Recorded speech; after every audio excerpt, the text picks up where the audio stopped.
5వ అధ్యాయం 1 నుంచి 7 వచనాలు చదువుకుందాం. మరియు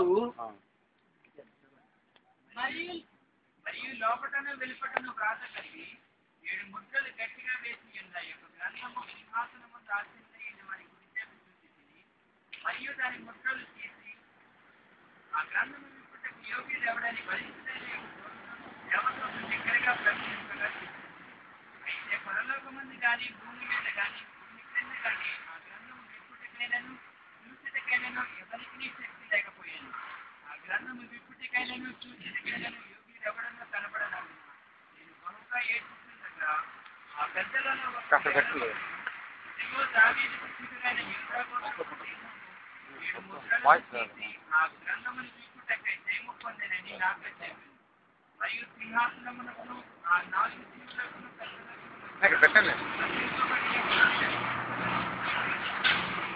ఆ కలకలకు 7 కొమ్ములను 7 కన్నులను ఉండెను. ఆ కన్నులు భూమి అంతటికి ఆయన సింహాసనము దాల్చినకై చాలు, ప్రార్థన చేస్తున్నాం. అందరూ కూడా అలా కూర్చొని ఉండి కళ్ళు మూసుకొని ప్రభు వైపు చూద్దాం. ప్రభువా, నీ జీవ వాక్యమును నాకు దయచే. జీవాహారము నేనే అన్నావు, నాకు జీవవాక్యమును దయచే. స్తోత్రములు తండ్రి.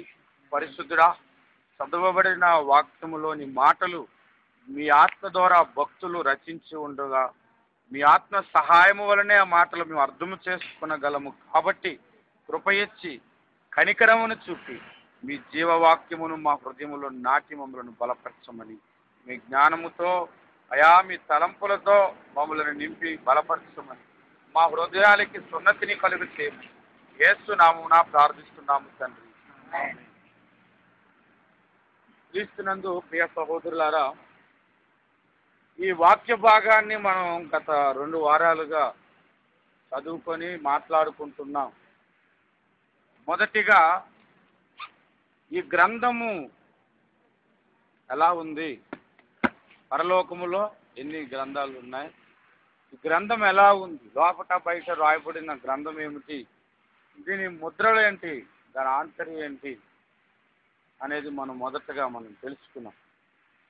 రెండవది, ఈ గ్రంథము విప్పటానికి యోగ్యులెవరు కనబడకపోయేసరికి యోహాను బహుగా ఏడ్చాడని ఆ సందర్భ వాక్యములో నుంచి గడిచిన వారం మనం కొన్ని విషయాలు నేర్చుకున్నాం. మిమ్మల్ని ఏడవమని చెప్పాను, మరి ఏడ్చలేదు నాకు తెలియదు.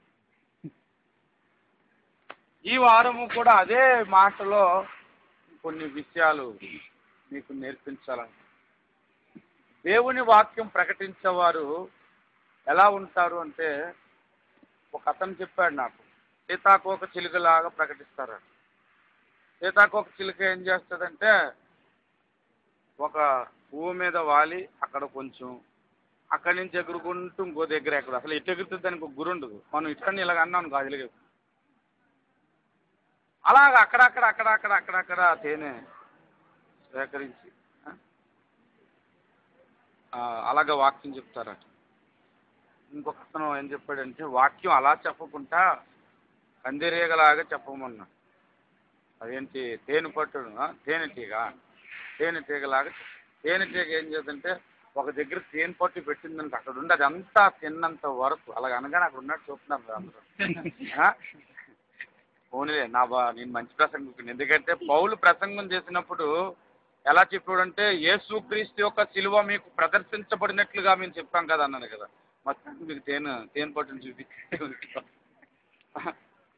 అది అక్కడే ఉండి తేనంతా తాగిన తర్వాత అక్కడి నుంచి వెళ్తుంది. నేను కూడా ఆ టైప్ ఒక్కోసారి అక్కడి నుంచి వెళ్ళను, ఒకే వచనంలో ఉండిపోతుంది. అందులో దొరికినవంతా తినేయాలి, తాగేయాలి. అప్పుడే మనం ఆరోగ్యంగా ఉంటాం. తేనె తాగి బ్రతికిన భక్తుడు ఒక ఆయన బైబిల్లో ఉన్నాడు, చెప్పాలి. హల్లెలూయా.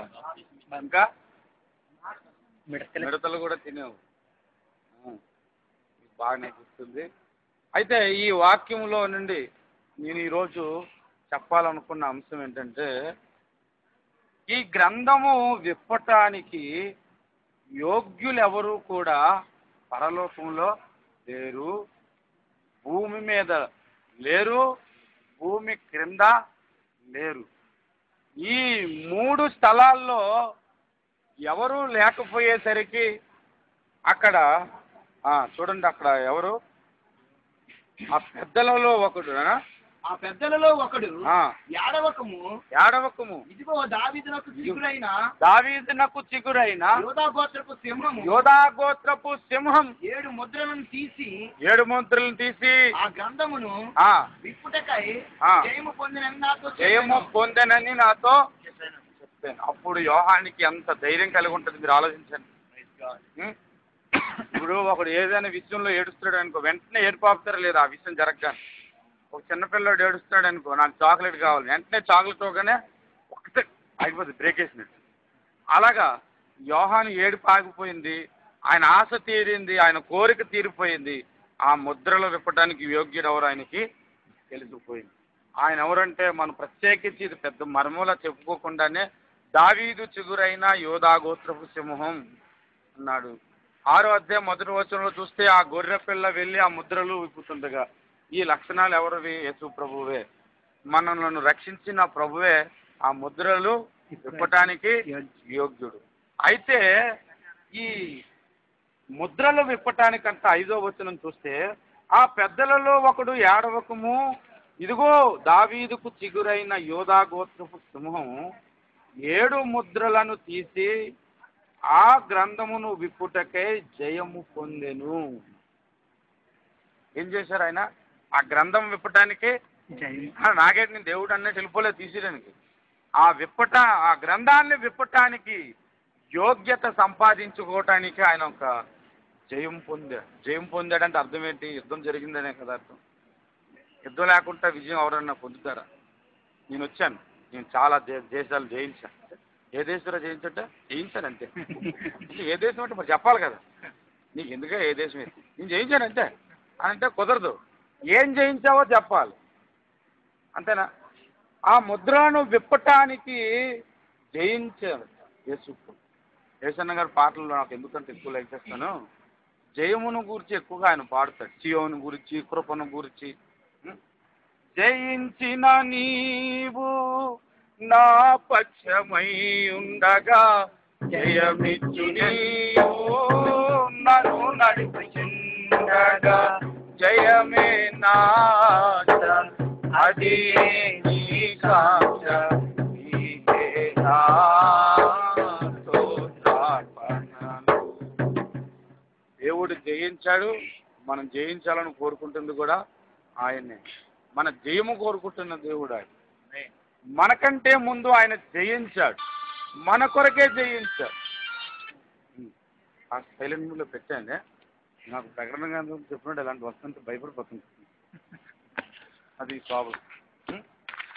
కాబట్టి యేసు ప్రభు జయించాడంటే ఏదో జయించాడు. ఏం జయించాడు, ఎక్కడ జయించాడంటే మాత్రం మనకు ఆన్సర్ తెలిసిపో. చెప్పండి, ఎక్కడ జయించాడు? ఇంకా పరలోకంలో, భూమి క్రింద ఆయన జయించాడు. సింపుల్ లాజిక్ అర్థం చేసుకుంటే, అవునా కదా? యోహాను పరలోకంలో చూశాడు, భూమి మీద చూశాడు, భూమి క్రిందన చూశాడు. ఈ 3 లోకాల్లో యేసు ప్రభు జయించాడు. హల్లెలూయా. నాకు ఈ మాట అంత సరదా తెలుసు. అసలు చాలా మందికి భూమి మీద జయించాడు అనే సంగతి బాగా తెలుసు. పరలోకంలో కూడా జయించాడు ఆయన, భూమి క్రింద కూడా జయించాడు.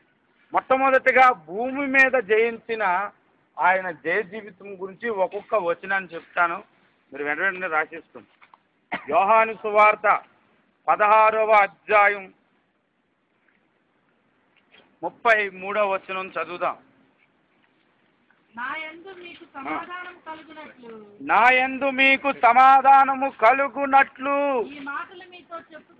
ఈ మాటలు మీతో చెప్పుచున్నా.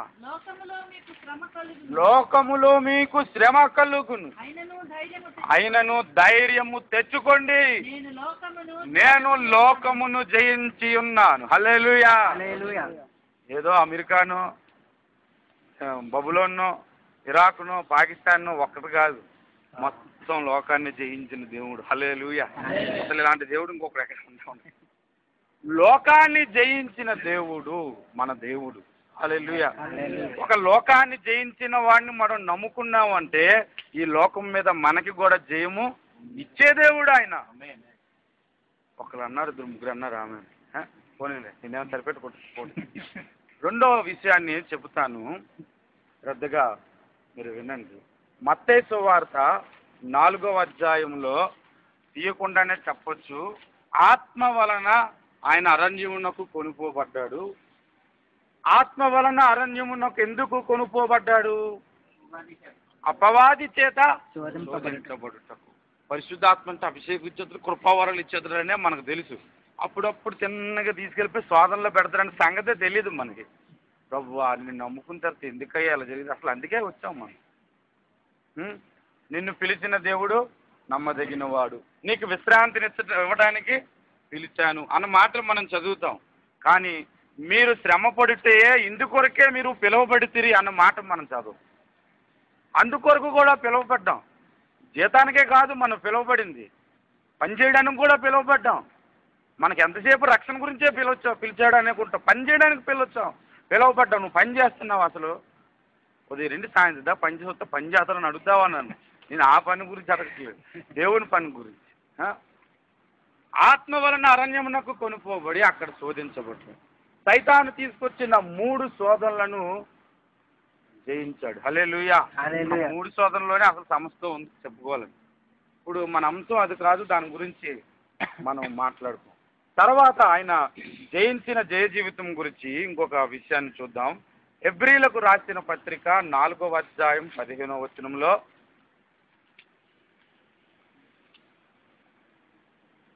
మన ప్రధాన యాజకుడు మన బలహీనతల యందు మనతో సమాన భావం లేనివాడు కాదు కానీ, మన బలహీనతల యందు మనతో సమాన భావం లేనివాడు కాదు కానీ, సమస్త విషయములలోను వలనే శోధింపబడినను ఆయన పాపము లేనివాడిగా ఉండెను. ఆయన పాపము లేనివాడిగా ఉండెను. చూసారా, ఆయనకి కూడా పాపము చేసే అవకాశాలు దొరికాయి. పాప ప్రేరేపణ యేసు ప్రభు కలిగింది. ఆయన దేవుడు కాబట్టి కలగలేదన్నాను అనుకోకండి, ఆయనకి కలిగింది. ఆయనకి ఇచ్చితే నొప్పి కూడా వస్తుంది. దేవుడు కాబట్టి నొప్పి రాదన్నాను అనకండి, దానికి వస్తుంది. ఆయన ఎందుకంటే 100% మనిషి, 100% దేవుడు. ఆయనకు వస్తుంది. మనలాగే బాధలు పడ్డాడట. నీకు ఏం తెలుసు ప్రభు, పగలంతా కష్టపడ్డాను. నువ్వు గంట ప్రార్థన చేయడం అంటే మరి కొద్ది కష్టమే కదా ప్రభా అని ఒక 10 నిమిషాలు ఆపేయడానికి కుదరదు. పగలంతా ఊర్లు తిరిగాడు. అసలు ఒక దగ్గర ఉండి పని చేయడం వేరు, ఊరు తిరగడం వేరు. మీరు ఎప్పుడైనా చూడండి, నేను చాలాసార్లు ఒక విషయం గమనించాను. ఎన్నిసార్లు అయినా షిప్ ఎక్కువ వచ్చినా కాలు పీక, కానీ మా ఆవిడతో షాపింగ్కి వెళ్తే కాలు పీకాను. నాకు అదేతో అర్థం అవుతుంది. తర్వాత ఇంకొకసారి గమనించాను, ఎంత పని చేసినా ఒకే దగ్గర ఉండి నొప్పులు రావు, కానీ ఒకసారి ముస్తాబు వెళ్ళి వచ్చాను, కాళ్ళు నొప్పులు పుట్టేస్తాయి. తిరిగినప్పుడే ఎక్కువ పని. అసలు తెలుసా, యేసు ప్రభు గలిలయ సముద్రం పక్కన నడిచాడు. మీరు ఎప్పుడైనా చూడండి, రోడ్డు మీద నడ్డం వేడు, సముద్రం పక్కన నడ్డం, అక్కడైతే కాళ్ళు తొందరగా పీకుతాయి. ఎందుకంటే అడుగులు తొందరగా. అంత పని చేసి వచ్చి రాత్రిపూట ప్రార్థన చేసి, అంత పని చేసి గెత్సేమైన తోటలో నేర్పిన ప్రార్థన నాకు నేర్పి అంటే ముందు నీకు ఆ ఓపిక ఉండాలి, తర్వాత నేర్పిస్తాడు ప్రార్థన. గెత్సేమనే తోటలో అని ఒక పాట ఉంటుంది. ఆ పాట విని అదే ప్రార్థన నాకు నేర్పేయానంటే, అసలు నేర్పడం ప్రగలంతా వచ్చి ముందు మోకరించాలి కదా, ఆ తర్వాత ప్రభు మనకు ఆ ప్రార్థన నేర్పి. అంతగా శ్రమపడి అన్ని ఇబ్బందులు పడి కూడా జయ జీవితం కలిగి వచ్చాడు దేవుడు. హల్లెలూయా. కొరింథీయులకు రాసిన మొదటి పత్రిక 15వ అధ్యాయంలో కూడా ఆయన జయించిన జీవితం గురించి చెబుతాను. 54, 55 వచనాలు చూడండి. ఈ క్షయమైనది అక్షయతను ధరించుకున్నప్పుడు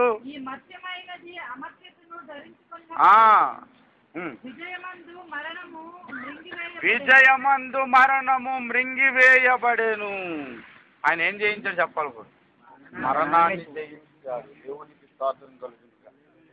ఈ రోజు వరకు చనిపోయి బ్రతికిన వారిలో మొట్టమొదట వ్యక్తి యేసే. చనిపోయి బ్రతికించబడిన వారు ఉన్నారు. యేసు ప్రభువుకు ముందే ఒక చిన్నపిల్లోడు చచ్చిపోతే ఏలియా లేపాడు. లేపబడటం వేరు, లేవటం వేరు. అర్థం చేసుకోవాలి ఈ మాటలు. ఒకసారి నేను బైబిల్ చదువుతున్నప్పుడు ఆలోచించాను. ఏలీషా చనిపోయాడు. ఆయన అద్భుతాలు చేశాడు ఎన్నో. ఏలియా దగ్గర అసిస్టెంట్ అయిన ఏలీషా, ఆయనకి 2 పాళ్ళ అభిషేకం ఉంది, ఎన్నో అద్భుతాలు చేశాడు. ఆయన ఒక రోజు జబ్బు వచ్చి చనిపోయాడు. కొంతమంది అంటారు, ఇంత అద్భుతాలు చేశాడు, ఆయన జబ్బుని ఎందుకని బాగు చేసుకోలేకపోయాడు అంటే బాగుంది. స్వస్థత వారు ఉన్నాడు కూడా రోగాలు వస్తాయని పాఠం మనకు నేర్పించడానికి జరిగింది. దేవునికి స్తోత్రం. ఎందుకంటే అందుకే ఆయన చనిపోయాడు. ఆయన తీసుకెళ్ళిపోయి గోయి తీసి కప్పెట్టేశారు. ఆ తర్వాత ఊర్లో ఎవరో చనిపోయారు, ఆయన పేరు గురించి మనకు లేదు ఇందులో. ఆయన శవాన్ని తీసుకొచ్చి అక్కడే తవ్వారనమాట. తవ్వి ఈ శవాన్ని పెట్టగాని ఈ శవం చేయి ఏలిషా చేతిని తగలగా లేచి వచ్చేసాడు. దేవునికి లేచి వచ్చేగానే అందరికి మనకు భయం పుట్టుంటుంది. నేను ఆ సందర్భాన్ని చదివినప్పుడు అనిపించింది, 2 పాళ్ళ అభిషేకం పొందిన ఈయనే ఆయన శరీరాన్ని తగలగానే లేచి వచ్చేస్తే, మరి మరణించినటువంటి ప్రభు సమాధిలోనికి వెళ్ళినప్పుడు ఏం జరగాలి? సమాధుల్లో ఉన్నోళ్ళు లేచారా? ఆయన సమాధిలో పెట్టగానే సమాధుల్లో అనేకులు ఇంటికి వచ్చేసారు తెలుసా. అది నిజంగా జరిగిన విషయం. అది బైబిల్లో అక్కడ రాయబడి ఉంటుంది. కొత్త నిబంధన గ్రంథం మత్తయి సువార్తలో రాయబడి ఉంటుంది. సమాధిలో ఆయన పెట్టగానే సమాధిలో చనిపోయిన వాళ్ళు అనేకులు లేచి ఇంటికి వచ్చారు. ఒరే నేను చచ్చిపోయా కదరా, మేమే కదరా కప్పెట్టి ఎలాగొచ్చారంటే ఏమో మాకు తెలియదు. లోపల ఒక ఎత్తకి మాకు భూమి అంతా కూడా షాక్ తగిలింది. లేచి వచ్చేసాను. ఎందుకంటే ఆయన 7 పాళ్ళ అభిషేకం. దేవునికి స్తోత్రం. ఒకరు కాదు, ఎంత మందినైనా లేపగలిగినంత మరణం మీద బలమును ఆయన సంపాదించాడు. అది ఆయన పొందిన జయము. హల్లెలూయా, హల్లెలూయా. భూమి మీద యేసు జయించిన జయ జీవితమును గురించి ఎన్నైనా చెప్పు. పాపాన్ని జయించాడు, మరణాన్ని జయించాడు, నిన్ను జయించాడు, నన్ను జయించాడు, మన హృదయాన్ని జయించాడు, మన కుటుంబాన్ని జయించాడు. ఎక్కడో పుట్టిన ఇశ్రాయేలీలో పుట్టిన దేవుడి కొరకు మనం ఇక్కడికి వచ్చేసాం. దేవునికి స్తోత్రం. అవునా? ఎలాంటి జయ జీవితం అంటే ఈ రోజు వరకు ఆయన జయిస్తున్న జయ జీవితాన్ని ఆపేవాడు పుట్టలేదు, పుట్టడు కూడా. దేవునికి ఇక ఎప్పుడు కూడా పుట్టడు. ఆయన ఇంక నాకు చాలు ఈ మనుషులు వీళ్ళతో నేను పరలోకంలో కాపురం పెట్టుకుంటున్నంత వరకు ఈ సువార్తాన్ని తలుపును మూయలేరు. అందుకే నేను చెప్పాను, ఆయన తెరవగా మూయలేరు, మూయగా తెరవలేరు. హల్లెలూయా, హల్లెలూయా. ఇది ఇప్పుడు ఇంకొక విషయాన్ని మీకు చెప్తాను. పరలోకంలో కూడా యేసు ప్రభువు జయించాడు. పరలోకములో యేసు ప్రభువు జయించాడు అంటే పరలోకములో యేసు ప్రభువుకి వ్యతిరేకమైన వారు ఉన్నారనే కదా. ఉన్నారా లేరా? ఇంకొక విషయాన్ని చెప్తాను. పరలోకములో పాపం అనేది ఉండేది అన్న సంగతి చాలా మందికి తెలియదు. అది పరిశుద్ధ పట్టణం అండి, అక్కడ పాపం ఏంటి అని అనుకోవచ్చు. ప్రస్తుతం అక్కడ లేదు, కానీ ఒకప్పుడు పాపం అనేది అక్కడి నుంచే వచ్చింది. సాతాను అనే వ్యక్తి లూసిఫర్గా పరలోక రాజ్యంలో ఒక ప్రధాన దూతగా ఉన్నప్పుడు పాపం ఎక్కడ మొదలైంది? భూమి మీద ఏదైనా తోటలో కాదు, అక్కడే స్టార్ట్ అయింది. అక్కడి నుంచే వాడు పడ్డాడు. మీకు విషయం చెప్తాను. 137వ కీర్తనలో ఆఖరి వచనాల్లో కొన్ని మాటలు ఉంటాయి. మీరు చూడండి. పాపానికి తల్లి గురించి నేను చెప్తాను ఒక మాట. 137వ కీర్తన. ఇది నా ప్రసంగంలో అంశం కాదు, ఎడిషనల్ అనమాట. అప్పుడు ఎడిషనల్ పేపర్ పాడు చేయబడబోవు బబులోను కుమారి, నీవు మాకు చేసిన క్రియలను బట్టి నీకు ప్రతీకారం చేయవాడు ధన్యుడు. నీ పసిపిల్లలను పట్టుకొని వారిని బండకు వేసి కొట్టువాడు ధన్యుడు. ఏమన్నాడు? పసిపిల్లలను పట్టుకొని వారిని బండకు వేసి కొట్టువాడు ధన్యుడు. ఇప్పుడు ఈ విషయం జాన్ మార్క్ చెప్పాను, చేస్తాడా? మొన్నే కదా నాకు పుట్టింది, మీరు బండకేసి కొట్టేమంటావు అని అంటారు. అవునా? ఈ పసిపిల్లలను పట్టుకొని బండకేసి కొట్టువాడు ధన్యుడు అన్నాడు. ఈ మాట విని ప్రకృతి సంబంధమైన ఇలాగే అర్థం చేసుకొని బండకేసి కొట్టాలంటే ఇవే అని పట్టుకొని తీసుకెళ్ళి శుభ్రం కొట్టేస్తుంది. అందుకు కాదు పిలిచింది. పసిపిల్లలు బండ అంటే ఒక విషయం చెప్తాను చూడండి. యేసు ప్రభు క్రీస్తే బండ అని రాయబడి ఉంటుంది కదా. వాక్యమును బండ అని కూడా రాయబడి ఉంది కదా. పసిపిల్లలు అంటే యాకోబు పత్రిక 1వ అధ్యాయం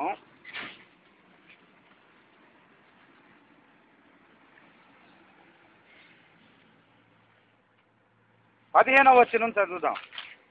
దురాశ గర్భమును ధరించి దురాశ గర్భము ధరించి పాపమును కనగా పాపం ఎవరు ఇప్పుడు చెప్పండి, కన్నదేంటి? దురాశ ఏం కన్నది? ఇప్పుడు పాపం తల్లి ఎవరు? దురాశ కూతురు ఎవరు? కొడుకు పోని పాపం. ఈ పాపాన్ని తీసుకెళ్ళి కొట్టమన్నాడు అక్కడ దేవుడికి స్తోత్రం. దేనికంటే ఏసాను బండకేసి కొట్టమన్నాడు. అప్పుడే మనకు జయ జీవితం వస్తుంది, దేవునికి స్తోత్రం కలుగుతుంది. కాబట్టి యేసు ప్రభు ఈ లోకంలో జయించాడు. పరలోకంలో జయించిన ఒక సంగతి ఏంటంటే, యేసు ప్రభు సిలువలో రక్తము కార్చినప్పుడు ఒక భూమి మీద మనుషుల పాపము కొరకని సింపుల్గా ఒక పాయింట్లోనే తీసి పడేయకండి. ఆయన ఎంతో ప్రణాళిక కలిగి సిలువలో మరణించాడు. ఆయన సిలువ మరణమును గురించి ప్రభు ఒక సాక్ష్యము చెబుతున్నాడు. కొలసీలకు రాసిన పత్రికలో 1వ అధ్యాయం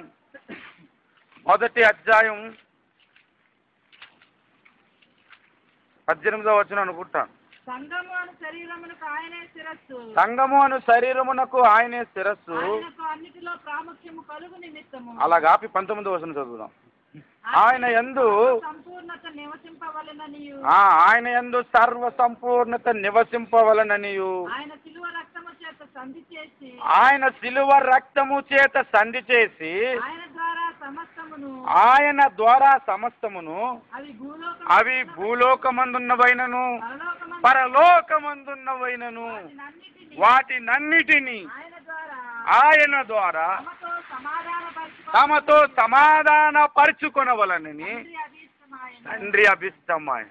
పరలోకములో ఉన్న తండ్రికి ఏమి ఇష్టమైందంటే, ఎంత ఇష్టమైందంటే, యేసు శిలువ మరణము వలన, తన కుమారుని శిలువ మరణం మీద భూమి యందును పరలోకమున్నవి తనకు లోబడాలని, తన స్వాధీనం కావాలని అనుకున్నాడు. హల్లెలూయా.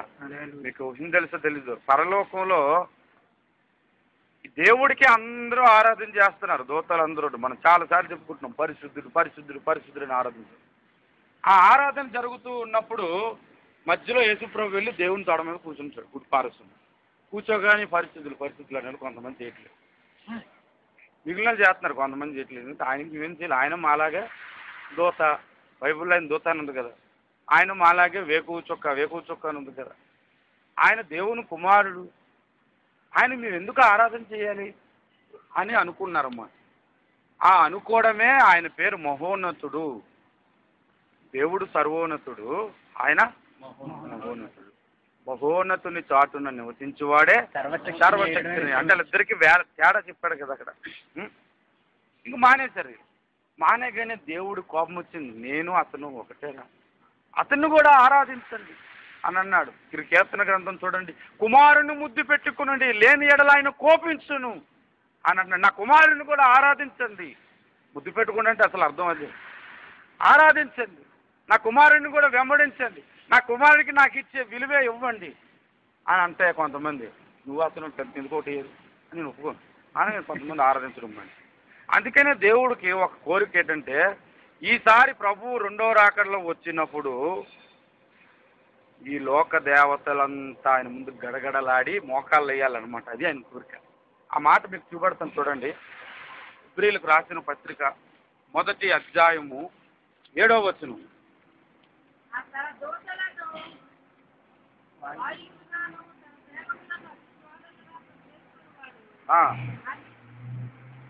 ఆరో వచనం.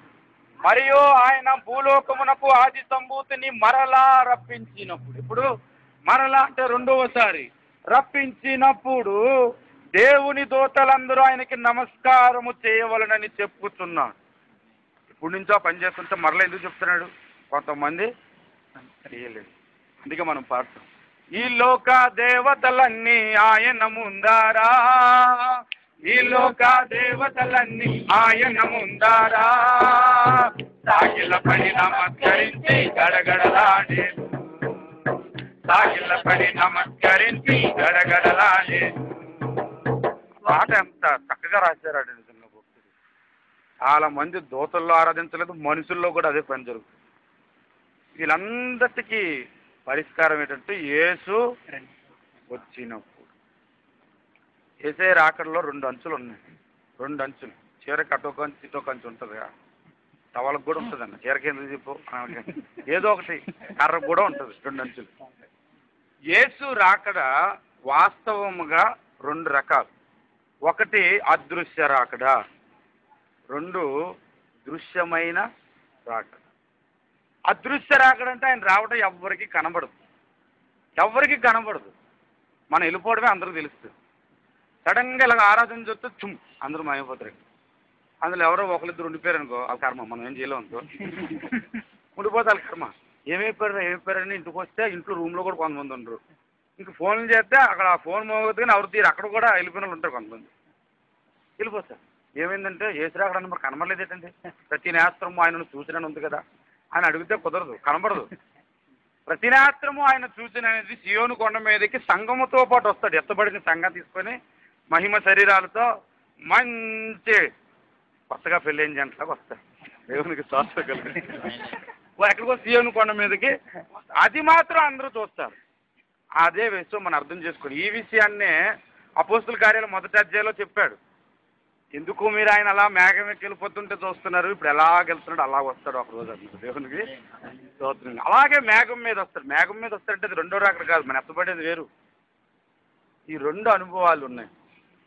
ఆ 2వ రాకడ వచ్చినప్పుడు అందరూ రొమ్ము కొట్టుకుంటూ ఆయన్ని చూసి పరిగెత్తుకొచ్చి ప్రభువా నీవే దేవుడు అని ఇప్పుడు మాకు అర్థమైపోయింది. ఇప్పుడు అర్థమైపోతే ఎవరికి విశ్వాసం అనేది దేవుడిది మెయిన్ పాయింట్.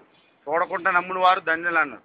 ఈ తోమాలందరినీ అప్పుడు కట్ చేసి పడేస్తాడు. అక్కడ చూసి నమ్మడం కాదు, చూడకుండా నమ్మిన మనం ధన్యులం. హల్లెలూయా. కాబట్టి పరలోకములో కూడా యేసు ప్రభు శిలువ మరణము అవసరమైంది. ఎప్పుడైతే యేసు శిలువలో మరణించాడో ఆయన కరుణ గురించి, ఆయన జాలి గురించి పరలోకలో ఉన్న దూతలు కూడా తెలుసుకొని ఆయన అప్పుడు ఆరాధించారు. పడిపోయిన వాళ్ళు పడిపోయాడు, ఇంకా ఆరాధన లేదు, ఏమీ లేదు. ఇంకొక విషయం చెప్తాను. పరలోకములో కూడా బలి అవసరమైంది అనడానికి హెబ్రీలకు రాసిన పత్రిక దయచేసి అందరూ కూడా బైబిల్ తెరచి చూడండి. 9వ అధ్యాయము 22వ వచనము నుండి నేను చదువుతూ ఉంటాను. మరియు ధర్మశాస్త్ర ప్రకారము సమస్త వస్తువులను రక్తము చేత శుద్ధి చేయబడుననియు, రక్తము చిందింపకుండా పాప క్షమాపణ కలుగదనియు సామాన్యముగా చెప్పవచ్చును. ఆ తర్వాత ఏమన్నాడు చూడండి. పరలోకమందున్న వాటిని పోలిన వస్తువులు ఇట్టి బలుల వలన శుద్ధి చేయబడవలసి ఉండగా, ఏమంటున్నాడు? పరలోకములో ఉన్న వాటిని పోలిన వస్తువులు ఈ చిన్న బలుల ద్వారా శుద్ధి చేయవలసి ఉండగా ఉండెను గాని పరలోక సంబంధమైనవి వీటికంటే శ్రేష్టమైన బలుల వలన శుద్ధి చేయబడవలసి ఉండేను. పరలోకంలో యేసు ప్రభు బలి అవసరమైందా లేదా? అవసరమైంది. అక్కడ కూడా ఆయన జయించాడు. దేవుడికి స్తోత్రం కలుగు. అసలు మీకు ఎప్పుడో ఒక పాయింట్ చెప్పాను. విశ్వం అంతటికి చరిత్రలో కానీ కాలంలో కానీ సెంటర్ పాయింట్ ఏదంటే సిలువ. సెంటర్ పాయింట్ అక్కడి నుంచే ఏదైనా సరే. ఒకసారి ఒకతను చెప్పాడు, విజయవాడ రైల్వే స్టేషన్లు అన్నింటికి సెంటర్ పాయింట్. అక్కడికి వస్తే ఎక్కడికి వెళ్ళడానికైనా ట్రైన్లు దొరుకుతాయి. నేను చెప్పాను యేసు ప్రభు సిలువ కూడా సెంటర్ పాయింట్. అక్కడికి వస్తే ఎలాంటి ప్రశ్నకైనా సమాధానం దొరికాడు. దేవునికి స్తోత్రం. అది ఎలాంటిదైనా సరే సమాధానం అక్కడ దొరుకుతుంది. ఆయన పరలోకమును జయించాడు, భూమి మీద జయించాడు. ఇంకొకటి ఉండిపోయింది మనం చెప్పుకోవచ్చు. భూమి క్రింద ఏముంది? పాతాళం ఉంది. అక్కడ కూడా వెళ్ళాడు యుద్ధానికి ఆయన. ఈ విషయం చాలా మందికి తెలియదు. ఒకసారి నేను చెప్పాను పొరపాటున, యేసు ప్రభు శిలువ మరణం గురించి ఉన్నారు కదా, ఆయన పాతాళానికి వెళ్ళాడంటే కింద నుంచి తట్టుకోలేక అడిగేశాడు. ఎక్కడే అడిగేశాడు, ఎక్కడ అక్కడ కూర్చున్నాడు అడిగేశాడు. ఏమని అడిగేశాడంటే ఆయన పాతాళానికి వెళ్తాడా యేసు ప్రభు? పాతాళానికి వెళ్ళాడంటే శిక్ష చేయించుకోవడానికి వెళ్ళాడా? లేదే. పాతాళానికి వెళ్ళాడు అని బైబిల్లో రాసి ఉందనంటే ఒప్పుకోడు. ఉందా లేదా అంతకు బైబిల్లో? ఏమో మాకేం తెలుసు, ఏదో చెప్తే మీకు వింటాం. ఉందా లేదా? పాతాళానికి వెళ్ళడా లేదా యేసు ప్రభు?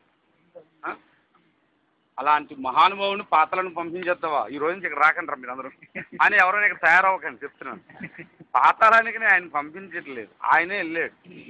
ఎందుకంటే నీకు నాకు రావాల్సిన శిక్షకు ఖర్చు అక్కడ కూడా పెట్టాడు. మనం అసలు ఏ మరణం నుంచి తప్పించాడు తెలుసా? శరీర మరణం గురించి కాదండి బాబు. అసలు మనకు ఇంకో మరణం ఉంది, రెండవ మరణం, నరకానికి పోతే ఆ మరణాన్ని నుంచి తప్పించాడు. అందుకే ఇక్కడ నువ్వు ఎంత తిని బలం పొందినా, ఎంత వాక్యం చదివించినా ఏలియాలాగా హానోకులాగా పోతావు, ఖచ్చితంగా పోతావు ఒకరోజు. నీకు విమోచించింది ఈ మరణము నుంచి కాదు, రెండవ మరణము నుంచి ఆయన విమోచించాడు. నీకు బదులు అక్కడ ఆయన చావాలా లేదా? చావాలి అంటే చచ్చిపోవడం అంటే ప్రాణం పోవడం కాదు. రెండవ మరణం అంటే అర్థం ఏంటి? భయంకరమైన శిక్షను అక్కడ అనుభవించటం. మరి యేసుప్రభు అక్కడికి వెళ్ళి ఏం చేశాడంటే, వెళ్ళాడంటే నేను చెప్తాను నమ్మలేదు కాబట్టి వచనాలు మీకు చూపెడతాను, అందులో తప్పు అయితే ఇమీడియట్లీ ఇప్పుడే వచ్చినాను కొట్టేది. అపోస్తుల కార్యాలు 2వ అధ్యాయము మొదట నేను చెప్పినప్పుడు అర్థం కాదు, తర్వాత చూపిస్తుంటుంటే మీకు అర్థం అవుతుంది. 2వ అధ్యాయము 24. మరణము ఆయనను బంధించి ఉంచుట ఆ, అసాధ్యము కనుక ఆ, దేవుడు మరణ వేదనలు తొలగించి ఆయనను లేపెను. దేవుడు మరణ వేదనలను తొలగించి, మరణం అనేది చనిపోయిన తర్వాత ఇంకేముంటుంది? సిలువలో కొట్టే దెబ్బలు మరణ వేదనలు కాదు, ఇది శరీరానికి వచ్చే శ్రమ. ఆ మరణ వేదనలను తొలగించి లేపాడు. అంతే. ఇక్కడ దాకా ఇలా చెప్పాను అంతే. అక్కడ కూర్చున్నాడు లేదు అడిగేశాడు. ఆ తర్వాత ఇంకొక వచనం కూడా చెప్పాను ఆ కింద చూడండి, 27వ వచనం. నీవు నా ఆత్మను పాతాళంలో విడిచిపెట్టవు, నీవు నా ఆత్మను పాతాళములో పంపవు అన్నాడా, విడిచిపెట్టవు అన్నాడా? పంపవు అంటే అసలు వెళ్ళడండి అని చెప్పుకోండి. విడిచిపెట్టవు అంటే అర్థం ఏంటి? అక్కడికి వెళ్తాడు కానీ అక్కడ ఉండడు ఆయన అనే కదా అర్థం. విడిచిపెట్టవు నా శరీరమును ఈ విషయాన్ని నమ్మారు, ఆ విషయాన్ని మాత్రం నమ్మట్లేదు. ఆయన శరీరం కుళ్ళిపోలేదంటే నమ్ముతున్నారు. మరి ఆయన పాతాళము లోకానికి వెళ్ళాడని సంగతి అక్కడే కదా ఉంది. నీవు నా ఆత్మను పాతాళములో విడిచిపెట్టవు. హల్లెలూయా. ఇది ప్రవచనం ఇక్కడ నెరవేరింది. ప్రవచనంలో కూడా ఈ మాట ఉంటుంది. 16వ కీర్తన 9వ వచనం అనుకుంటాను, 8వ వచనం. ఒకసారి ఎవరైనా వచనం చెప్పి చదవండి. 16వ కీర్తన.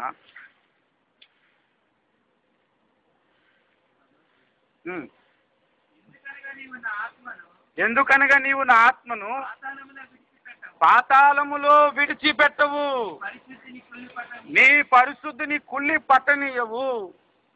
చూసారా, అక్కడ ప్రవచనం చెప్పాడు వెళ్ళబోతున్నాడని, ఇక్కడేమో ఆ ప్రవచనం నెరవేరిందని పేదరు ప్రసంగం చేశాడు. నేను ప్రసంగం చేస్తే మాత్రం ఒకడు లేచాడు. అదే వింత. వీళ్ళు లేచింది కాక ఈ మధ్యకాలంలో తెలిసిన ఇంకో వింత తెలుసా? అక్కడికి వెళ్ళిపోయి అక్కడ అందరికీ చెప్తాడు, సింగపూర్లో ఒకడు ఉన్నాడు, వాడు దేశంలో పాత్రం పంపించినట్టు ఎందుకు వెళ్ళాడు అని సంగతి తెలుసుకోవాలి కదా. ప్రైమ్ మినిస్టర్ ఉన్నాడు, మన హైదరాబాద్లో ఉన్న చల్లపల్లి జైలుకి ఎందుకు వచ్చాడు అనుకుంటా, ఉదాహరణకు రాజమండ్రి జైలుకి. మన మన్మోహన్ సింగ్ జైలుకి వెళ్ళి అనకండి, ఎందుకు వెళ్ళాడు? ఏదో పని ఉంటుంది కదా ఆయనకి, ఏదో కారణం ఉంటుంది కదా వెళ్ళాడంటే.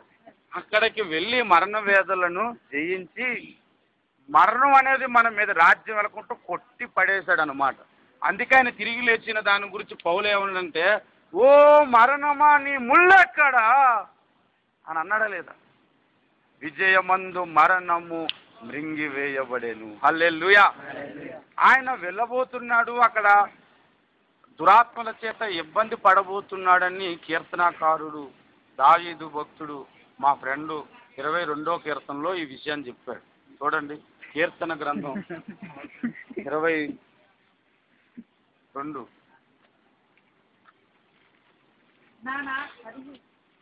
వచనం. నా బలము ఎండిపోయి చిల్ల పెంకు వల ఆయను, నా నాలుక నా దవడను.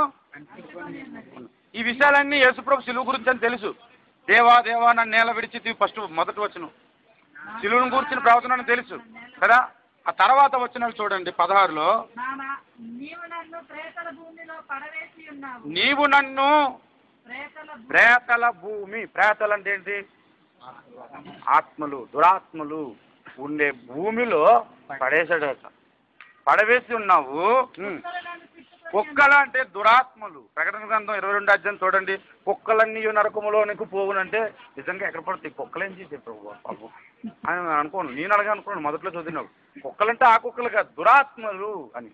సింహము నన్ను, దుర్మార్గులు గుంపు కూడి నన్ను ఆవరిస్తున్నారు అన్నాడు. సింహము నా ఎదుట ఉందన్నాడు. చీల్చుచును గర్జించుచుండు సింహం వలె నాడు వారు నోలు తెరుచుతున్నారు అని. సింహమును గురించి కూడా ఒక మాట ఉంటుంది ఆ కిందన ఎక్కడ చదివి 21 సింహపు నోట నుండి నన్ను. ఆ సింహము అని ఏకవచనం వాడారు చూసావా, అది సైతాన్. పాతాళానికి దేవుని ఆత్మను పంపించినప్పుడు, యేసు ఆత్మను పంపించినప్పుడు శిలువ మీద ఆయనకు పడే శిక్ష కంటే అక్కడ పడిన బాధ ఇంకా ఎక్కువ. అంత మరణ వేదన నీ కొరకు నా కొరకు పడి జయించి తిరిగి లేస్తే మనం గుడ్ ఫ్రైడేని ఎలా జరుపుకుంటున్నామో తెలిసే. ఆ మరణ దినాన్ని నాటికలు వేసుకొని జెండాలు కట్టుకొని ఇంకా రకరకాలుగా మాట్లాడుకొని కొత్త బట్టలు వేసుకొని నీ చీర ఎలాగుంది ఏంటి, నా డ్రెస్ ఎక్కడ కొన్నానంటే ముస్తాఫా సెంటర్లో కొన్నాను, బాగుందా, వీటి గురించి వచ్చారన్నమాట. ఆ రోజు అక్కడికి వచ్చి జయధ్వనులతో నిన్న దాస్ గారు ఒక పాట పాడారు. గీతం గీతం జయ జయ గీతం జయ తల్లి పాడేదాము యేసురాజు లేచెను హల్లెలూయా జయమార్పటించెదము అని పాడుకోవాలి ఆ రోజు. హల్లెలూయా. యేసు పునరుద్ధానం గురించి జయధ్వనులు అసలు ఎగిరి ఎగిరి పాడాలన్నమాట ఆ పాట. కానీ అక్కడికి వచ్చి నాటికి అలంకరణకి అయిపోయింది నాకు ఈరోజు. కాబట్టి యేసు జయించిన జయ జీవితంలో భూమి క్రింద అనగా పాతాళ లోకపు శక్తుల దగ్గర కూడా ఆయన జయించాడు. అందుకని ఇంకొక వచనాన్ని కూడా మీకు చూపెడతాను. ఇదే ఫైనల్ అండ్ లాస్ట్. మీకు ఎఫెసీయులకు రాసిన పత్రిక 4వ అధ్యాయం 8, 9 వచనాలు చదువుదాం. అందుచేత ఆయన ఆరోహణమైనప్పుడు చెరను చెరగా పట్టుకొని పోయి మనుషులకు ఈవులను అనుగ్రహించబడెను అని చెప్పబడి ఉన్నది. ఆరోహణమాయనగా ఆయన భూమి యొక్క క్రింద భాగములకు దిగెననియు అర్థమిచ్చుచున్నది కదా. ఆయన మొట్టమొదటి ఆరోహణం ఏంటో తెలుసా? మన అందరూ చూస్తుంది కదా వెళ్ళిపోయాడు కదా, అది కాదు. యేసుని ఆ బాడీని తీసుకెళ్ళిపోయి అరిమత యోసేపు సమాధిలో పెట్టినప్పుడు బాడీ అక్కడ ఉంది. అక్కడి నుంచి ఆయన ఆరోహణమే కిందకి వెళ్ళాడు ఆత్మరూపి. ఆత్మరూపిగానే వెళ్ళి చెరలో ఉన్న ఆత్మలకు సువార్తను ప్రకటించాడు. బాబు, ఇంత కాలం బట్టి మీరు నన్ను గురించి ఎదురు చూస్తున్నారు. నేను సిలువలో మరణించి తిరిగి లేచానని నమ్మి రక్షణ పొందే తరం ఇంకోటి ఉంది. అలా జరగబోతుందని మీరు నమ్మి ఈ లోకానికి వచ్చేసారు. మీ కొరకు సిలువలో మరణించింది నేనే, ఆ పక్క నేను ఉన్నాడు ఈయన అడగండి అంటే ఆయన చెప్పాడు, అవును సార్ ఆ పక్కన నేనే సిలువలో వేలాడు అని దొంగ చెప్పాడు. దేవునికి స్తోత్రం కలిగి. అప్పుడు వాళ్ళు, ప్రభువా ఇంతకాలం నిన్ను గురించి ఎదురు చూస్తున్నట్టే, ఇంకా మీరు ఇక్కడ ఉండవసరం లేదు, ఈ పాతాళంలో ఉన్న వాళ్ళు ఉన్నాయని చెప్పి పరదేశం తీసుకొని చిన్నగా ఆకాశం కలిపి 3 ఆకాశంలో పెట్టాడు. ఇప్పుడు పరదేశం ఎక్కడుంది? 3 ఆకాశం. అబ్రహాం ఎక్కడ ఉంటాడు? 3 ఆకాశంలో పరదేశం. దావీదు ఎక్కడ ఉంటాడు? ఈజీఎస్ దినకరన్ గారు ఎక్కడ ఉంటాడు? యోనా ఎక్కడ ఉంటాడు? భక్తులందరూ 3 ఆకాశంలో ఉన్నారు. ఈ చెరను చెరగా పట్టుకొని వెళ్ళిపోయి అక్కడ పెట్టాడు కదా. ఇప్పుడు చూడండి, ఇప్పుడు ఒక వచనాన్ని చూడండి. కొరింథీయులకు రాసిన 2వ పత్రిక 12వ అధ్యాయం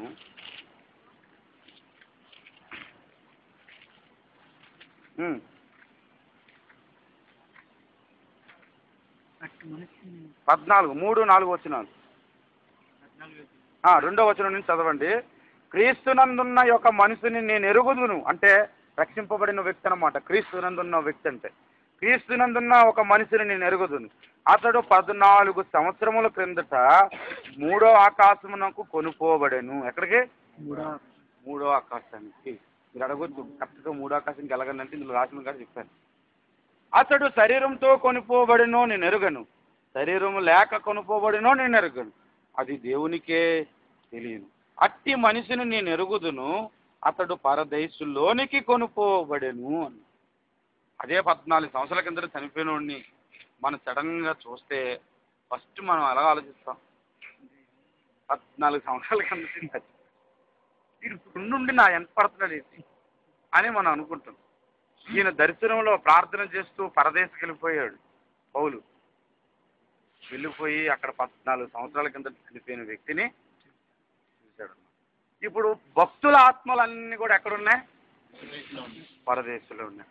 భక్తుల శరీరాలు అప్పుడు ఎక్కడుంటాయి? భూమిలో కప్పెట్టబడి కలిసిపోయి అయిపోయి ఉంటాయా? ఉంటాయి కదా. ఇప్పుడు యేసు రాకడలో ఏం జరగాలంటే ఆ పరదేశంలో ఉన్న ఆత్మలు రావాలి, ఈ భూమి మీద మట్టిగా అయిపోయినటువంటి ఈ శరీరాలు మహిమ శరీరాలుగా లేవాలి, ఈ రెండు కలవాలి యేసు రాకడలో. అదే జరుగుతుందని దెస్సలోనిక పత్రికలో రాయబడి ఉంది. చూడండి, మొదటి దెస్సలోనిక పత్రిక 4వ అధ్యాయము. ఈ 4, 5 అధ్యాయాలు యేసు రెండో రాకడ గురించి రాయబడ్డాయి. ఈ 4వ అధ్యాయం 13వ వచనంలో, సహోదరులారా, నిరీక్షణ లేని ఇతరుల వలె మీరు దుఃఖపడకుండా నిమిత్తము నిద్రించుచున్న వారిని గూర్చి మీకు తెలియకుండుట నాకు ఇష్టం లేదు. నిద్రిస్తున్నానంటే పడుకున్న గురించి కాదు. పడుకున్న గురించి ఎందుకని మాట్లాడుకుంటారు?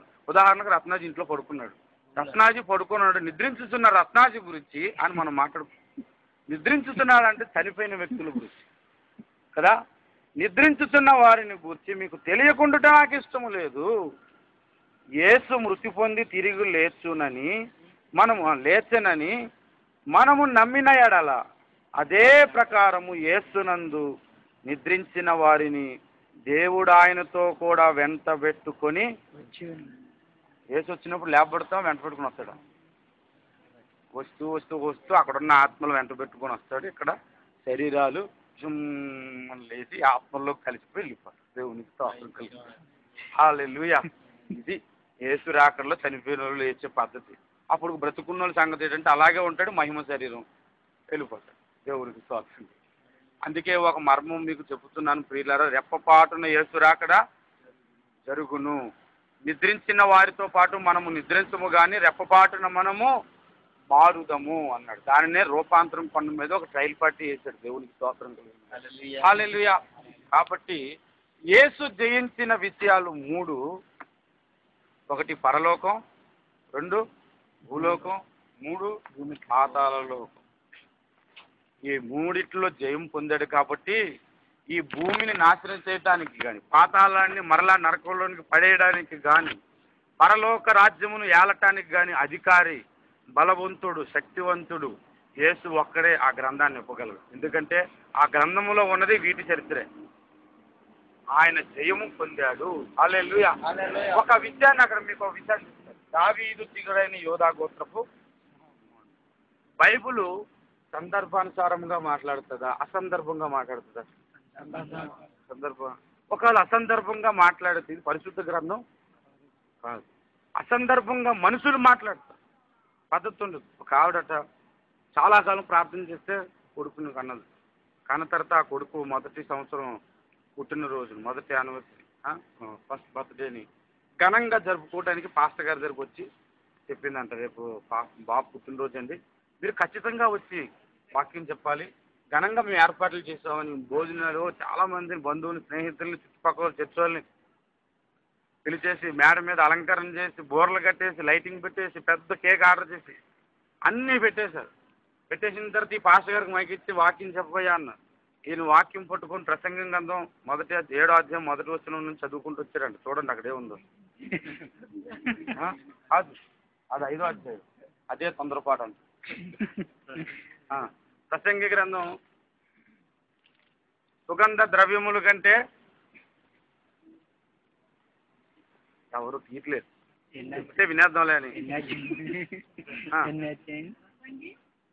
7:1, 1, 2 అలా చదవండి. సుగంధ తైలము కంటే మంచి ఇదేంటి వచ్చినప్పుడు బాడీ స్ప్రే కొట్టాను, దానికంటే మంచి పేరు ఉండాలి. అన్ని అబద్ధాలు ఆడుతున్నాడు సంగతి నాకు గుర్తు తెలిసిందనుకో, ఎందుకు కొట్టాడు కానీ అన్ని అబద్ధాలు, నూరంతా పంపానంటాడు. సుగంధ తైలము కంటే మంచి పేరు. తర్వాత ఒకని జన్మదినము కంటే మరణ దినం మేలని చదివాడట. ఇప్పుడు ఒళ్ళు మండిపోతా లేదు. చెప్పండి ఆ తర్వాత ఏముంది? విందు జరిగించిన కోటి కంటే అని చదవగానే ఇంకిలకి ప్రసంగం వినాలందరూ మూసి వేసుకుని చూస్తున్నారు. ఎప్పుడు అసలు కదా అలాగే ఉంటుంది. శుభమాని పెళ్లి చేసుకుంటున్నావాడు.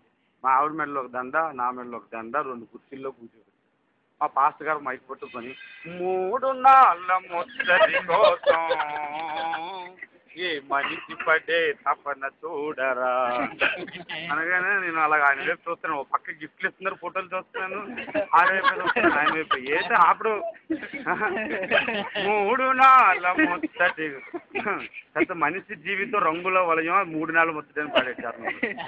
అంత అయిపోయిన తర్వాత అడిగాను పాస్టర్ గారు మరి ఏం చేస్తాను, నేను అందులోకి అడగటంలో నెంబర్ 1. అడగడం అంటే అడిగడం ఇంకా అడగగానే సువార్త బాబు సువార్త అందరూ సువార్త వాక్యం చెప్పినప్పుడు మాత్రం చెత్త అంతా చెప్పాడు. మీ భార్య భర్త ఇలా కొట్టించుకుంటారు అలా కొట్టించుకుంటారు అని పెళ్లి ప్రసంగం. అక్కడ సువార్త చెప్పడం మానేశాడు. ఆట పాడినప్పుడు మాత్రం ఆ పాట పాడు. అంటే సందర్భానుసారంగా ఉండవు. బైబుల్ సందర్భానుసారంగా మాట్లాడుతుంది కదా. చూడండి, అబ్రహాముకి 90 సంవత్సరాల వయసు వచ్చింది. సారాకి 99 సంవత్సరాలు అబ్రహాముకి వచ్చినప్పుడు అబ్రహాము దేవుని వాగ్దానాన్ని జ్ఞాపకం చేసుకొని ఆయన బాడీని ఆయన చూసుకుంటే మృతతల్యం అయిపోయినట్టు కొంత ఓపిక లేదు. నించుంటే కూర్చోలేడు, కూర్చుంటా అని కూర్చుండు. ఆయన భార్య ఈలోగా అలా ఇంట్లోంచి రాగానే చూశాడు. ఆమె గర్భము ఉడికిపోయినట్లు కొంత నేను చెప్పిన మాటలు బైబిల్లో కూడా ఉన్నాయి. రోమీలు రాసిన పత్రిక 5వ అధ్యాయంలో ఉంటాయి. అప్పుడు దేవుడు అక్కడ ప్రత్యక్షమై నేను సర్వశక్తి గల దేవుడు అని అన్నాడు. అక్కడ నేను పరిశుద్ధుడని అనలేదు, నేను గొప్పవాడని అనలేదు, నేను స్తుతికి పాత్రుడను అని ప్రత్యక్షం అవ్వలేదు. అక్కడ ప్రత్యక్షం అవ్వాల్సిన సందర్భం అది కాదు. నేను సర్వశక్తి గల దేవుడను అంటే నీకు బలం లేదు కానీ నీకు బలం ఇచ్చేవాడిని నేనున్నాను అని చెబుతున్నాడు అన్నమాట. ఆయన ఆ మాట చెప్పగానే ఆయన బలం పొందాడు. విశ్వాసమును బట్టి ఆ మాట విని బలము పొంది ఇస్సాకుని కన్నాడు. ఈ ఇస్సాకు యేసుక్రీస్తుకు పోలిక కాబట్టి దేవుడు అబ్రహాముకి ఎలా ప్రత్యక్షమయ్యాడంటే నేను సర్వశక్తి గల దేవుడు. ఈ పాయింట్ మీరు నోట్ చేసుకో. సర్వశక్తి గల దేవుడిగా ప్రత్యక్షమయ్యాడు. ఆ ఇస్సాకు యేసుక్రీస్తుకు పోలిక అని చెప్పుకోవటానికి ఒక వచనాన్ని మీరు చదవాలి దయచేసి. గలతీయులకు రాసిన పత్రిక 3వ అధ్యాయం 16వ వచనంలో, 3వ అధ్యాయం 16వ వచనంలో అబ్రహామునకును అతని సంతానమునకును వాగ్దానము చేయబడెను, ఆయన అనేకుల గూర్చి అన్నట్లు సంతానములకును అని చెప్పక ఒకని గూర్చి అన్నట్లే నీ సంతానమునకు అనేను. ఆ సంతానం ఇస్సాకు అని ఉండాలి పద్ధతి కదా. ఆ సంతానం ఎవరో ఉండాలి, ఇస్సాకు అని ఉండాలి. కానీ అక్కడ క్రీస్తు అన్నాడు. అంటే అర్థం ఏంటి? ఆ ఇస్సాకు క్రీస్తుకు ముంగుర్తు. అసలు వ్యక్తి ఎవరంటే క్రీస్తు. అబ్రహాముకి ఎలాగైతే బలహీనుడైపోయి పిల్లలను కనడానికి శక్తి లేని సమయంలో దేవుని శక్తి వలన అంటే సర్వోన్నతుని శక్తి వలన కుమారుని కన్నాడో, పురుషుడి ప్రమేయం లేకుండా మరి ఒక గర్భాన్ని దేవుడు ఎలా వాడుకున్నాడంటే గబ్రియేలు దూత మరియమ్మ దగ్గరకు వచ్చి దయాప్రాప్తురాలా నీవు ధన్యురాలు, నీవు ఒక కుమారుని కంటావు అంటే నేను పురుషుడిని ఎరగను యా నేనెలా కంటానంటే అక్కడ ఏమన్నాడు తెలుసా గబ్రియేలు దూత, సర్వోన్నతుని శక్తి నిన్ను కమ్ముకుంది. ఇదే మాట అబ్రహాం దగ్గర వాడుకుంది, ఇదే మాట అక్కడ కూడా వాడబడింది. నేను సర్వశక్తి గల దేవుడని అన్నాడు. ఇక్కడేమో సర్వోన్నతుని శక్తి నిన్ను కమ్ముకోను అంటే పరిశుద్ధాత్మ దేవుడు అన్నమాట. ఆ సర్వోన్నతుని శక్తి మన మీదకి వచ్చినప్పుడు మీరు బలము నొందుదురు అని వాగ్దానం చేశారు అపోస్తల కార్యాలు 1వ అధ్యాయం 8వ వచనంలో. ఆయనను ఆత్మ మీ మీదకి వచ్చినప్పుడు మీరు శక్తి నొందుదురు అంటే సర్వోన్నతుని శక్తి అంటే ఎవరంటే దేవుని ఆత్మ. దేవుని ఆత్మ మన మీదకి ఎప్పుడు వచ్చింది అప్పుడు మనం కూడా పిల్లలను కంటాం. సువార్త ద్వారా పిల్లలను కంటాం. దేవునికి స్తోత్రం కలుగును కానీ. అందుకే చాలా మంది పిల్లల్ని ఎందుకు కనలేకపోతున్నారు. ఇంకొకటి పిల్లల్ని తీసుకొని సంఘాలు పెట్టుకుంటున్నారు. అది పక్కింట్లో తీసుకొచ్చి నువ్వు మా ఇంట్లో ఉండరు నా కొడుకు అనుకుంటాను అని ఈ పనులు చేయరు. కానీ ఇంకొక సంఘం పిల్లల మంది తీసుకొచ్చి మా సంఘానికి ఎంతమంది వస్తారు, 100 మంది వస్తారు, 50 మంది వస్తారు అని చెప్పుకుంటారు. అసలు నీకు కనటానికి శక్తినిచ్చిందే ఆయన. అసలు ఆ శక్తి మీద ఆధారపడి పిల్లలకి అనడం మానేసి ఎవరో కన్నా పిల్లలు తీసుకుని పెంచుకొని ఎత్తుకులిపే రకాలన్నమాట. పిల్లల్ని ఎత్తుకెళ్ళిపోయి ఎవరు అనుకున్నాం ఇలా ఆధ్యాత్మికంగా పిల్లల్ని ఎత్తుకెళ్ళిపోతారు. కష్టపడి ఒకరికి ఏదో సువార్త చెప్పి అకేషాలో బాప్తీసు వరకు తీసుకొచ్చి బాప్తీసు ఇచ్చాం. అన్నకు కూడా తెలుసు రాంబాబు ఆయన పీడి సుందర పిల్లలు వచ్చి ఎత్తుకెళ్ళిపోయారు నాన్న అని చెప్పి ఎత్తుకెళ్ళిపోయారు. ఆడు కనపడ్డది ఆడు అక్కడే బాగుందంట. ఏమంటే అక్కడ శరీర స్థితి లేకపోయినా పడదు, ఆత్మశుద్ధి ఉంటే చాలు అన్నాడు. ఇంకేంటి పప్పులు వచ్చి పడతాయి. అదే ప్రకటన ఇక్కడ చేస్తే అందరూ ఇక్కడ కూర్చుంటారు కదా, అలా తయారైపోయారు. కనుక సందర్భానుసారముగా మనం మాట్లాడుకుంటున్న మాటను పరలోకములో ఉన్న పెద్దలలో ఒకడు ఏమని చెప్పాడంటే, ఇదిగో దావీదు చిగురైన సర్వశక్తిమంతుడైన దేవుడు లేదంటే దేవుని కుమారుడు అని ఉపయోగించకుండా ఏం మాట్లాడాడంటే, దావీదు చిగురైన యూదా గోత్రపు దావీదు వంశములో యేసు పుట్టాడు. సింహం అని చెప్పారు చూసారా, అది ఆయన పునరుద్ధానము. యూదా రాజసింహం తిరిగి లేచెను పాపం అంటే ఆయన పుట్టినప్పటి నుంచి మృత్యుల్లోంచి లేచేంత వరకు ఈ 3 లోకాల్లో ఆయన జయం పొందాడని చెప్పాడు అనమాట. దేవునికి స్తోత్రం కలుగుతుంది. ఆ విషయం చెప్పగానే ఈ యోహానికి ఏడుపు ఆగిపోయింది, ఆనందం పొంగిపోయింది. ఈలోగా గొర్రె పిల్ల అనగా యేసు ప్రభు వచ్చి దేవుడి చేతిలోని ఆ గ్రంథమును తీసుకుని విప్పబోతూ ఉంటుండగా మిగిలిన వచనాలన్నీ చదివితే కేరూబులు, సేరూపులు, పరిశుద్ధులు, మహాదూతలు, అనేక మంది దూతల సమూహము, 24 పెద్దలు, వీణలు, సమస్త సృష్టి ఆయన ఆరాధించడం ప్రారంభించారు. హల్లెలూయా, హల్లెలూయా. ఎందుకు ప్రభువుని ఆరాధించాలంటే ఈ సృష్టి అంతటికి అధిపతి ఆయనే, మొదటివాడు ఆయనే, కడపటివాడు. కాబట్టే మనం ఆయన ఆరాధించాలి. పరలోకంలో ఉన్న ఈ జీవులు అందరూ ప్రభువుని మనం ఆరాధించాలి. మనం ఎలా ఉండాలంటే ఆరాధన చూడగానే ఎక్కడి నుంచి నేను చూడు తీస్తావు చూసా బొమ్మకి ఇలా ఒక కదా, అలాగా కుదించండి అని నేను గట్టిగా అరుస్తున్నా. అది స్టార్ట్ చేస్తే స్టార్ట్ చేస్తే నేనన్నా అది హృదయంలో నుంచి నేను చెప్పకముందే రావాలి. నేను చెప్పకముందే ప్రభువుని ఆరాధన కనగానే ఉద్యోగంగా లేచి నిల్చొని దేవుణ్ణి గణపరచడం రావాలి. పక్క నుంచి నేను చెప్తే ఇక్కడి నుంచి పెట్రోల్ పోస్తే అక్కడ మండుతుంది అనమాట, లేదు మనది అది. కాబట్టి ఆరాధన విషయంలో మంచి అనుభవంలోనికి మనం ముందుకు వెళ్దాం. ఇంతటితో 5వ అధ్యాయాన్ని సమాప్తం. వచ్చే వారం ముద్రలను విప్పడం మొదలు పెడదాం. హల్లెలూయా. ముద్రలు విప్పడం అంటే ఏంటి చెప్పండి? ముద్ర దేనికి పోలికని చెప్పాను? మర్మములు విప్పుట. వచ్చే వారం నుంచి మర్మాలు విప్పుకుందాం. లేచి నిల్చునండి, 2 చేతులు పైకెత్తండి. ప్రభు ఇచ్చిన వాక్యము కొరకు ముందు కృతజ్ఞత చెల్లించి, ప్రభువా నాతో మాట్లాడావు, నీకు వందనాలు.